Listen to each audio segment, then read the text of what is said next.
Assalamualaikum warahmatullahi wabarakatuh.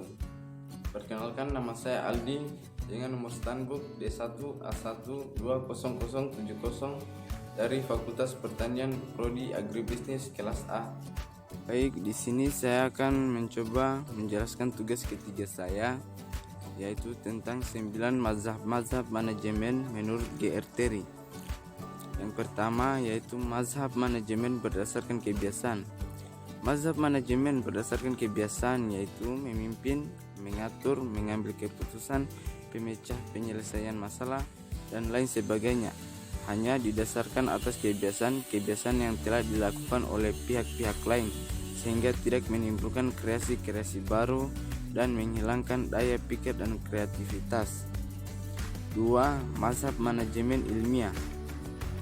Mazhab manajemen ilmiah yaitu penyelesaian masalah, pengambilan keputusan, memimpin atau mengatur, dan lain sebagainya dilakukan berdasarkan metode-metode ilmiah. Penyelesaian masalah dan keputusan-keputusan yang diambil oleh selalu didasarkan atas hasil analisis ilmiah, sehingga penyelesaian dan keputusan itu logis, rasional, dan baik. Penerapan mazhab ini relatif lebih baik karena didasarkan atas hasil analisis ilmiah dan data, informasi, situasi, dan kondisi yang dihadapi saat ini. Jadi, kreativitas dan daya pikir didorong untuk maju atau berkembang, sehingga cara-cara yang lebih baik mungkin akan diperoleh. 3. Mazhab perilaku. Dalam masalah ini, titik tolak penting tindakan manajer adalah perilaku manusia. Manajer harus menyadari bahwa manajemen tidaklah dilakukan sendiri. Justru manajerlah yang harus menyebabkan orang lain melakukan, berdedikasi dan berpartisipasi tinggi untuk menyelesaikan tugas-tugasnya. Jadi, topik-topik yang dipersoalkan dalam mazhab ini adalah human relation, motivasi, leadership, sifat dan perilaku manusia, ilmu jiwa sosial, komunikasi, dan keinginan manusia itu. 4. Mazhab sosial. Menurut mazhab ini, manajemen dianggap merupakan suatu sistem sosial dan sistem hubungan kultural.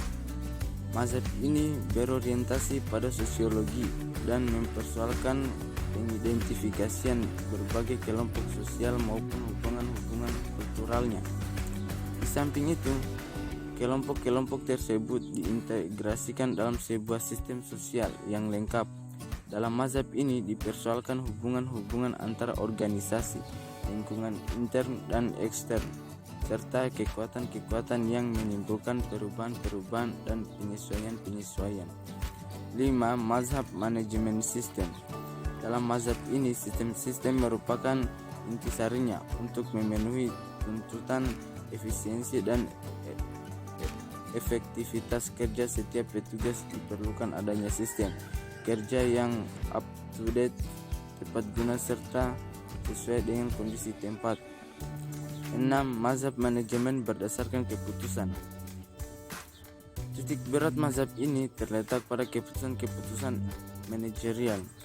Menurut mazhab ini, pengambilan keputusan-keputusan merupakan tugas utama seorang manajer. Sesuatu keputusan manajerial bukan saja merupakan apa yang harus dilakukan, tetapi juga bagaimana dan bila mana harus melakukan. 7. Mazhab pengukuran kuantitatif.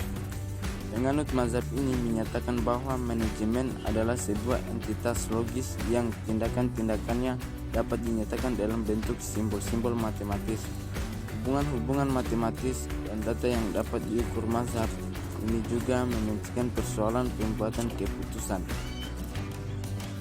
8. Mazhab proses manajemen.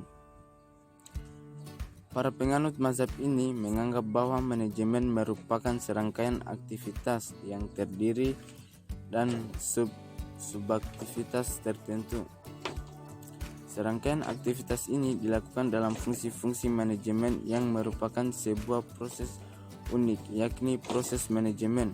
Proses ini dianggap sebagai esensi manajemen dan umumnya dianggap sebagai bahan studi yang efektif bagi orang yang baru mulai mempelajari ilmu manajemen.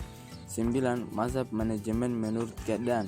Para penganut mazhab ini melihat kemungkinan peristiwa yang mungkin terjadi merupakan hal penting yang harus dipertimbangkan di dalam mempelajari organisasi dan manajemen. Suatu cara pemikiran secara filosofis tersebut adalah merupakan cara pemikiran mengenai usaha-usaha manusia yang kompleks. Cara tersebut memberikan pengenalan terhadap bekerjanya suatu organisasi dan manajemennya dan menekankan pengertian hubungan timbal balik antara bermacam-macam aktivitas yang diperlukan untuk mencapai tujuan.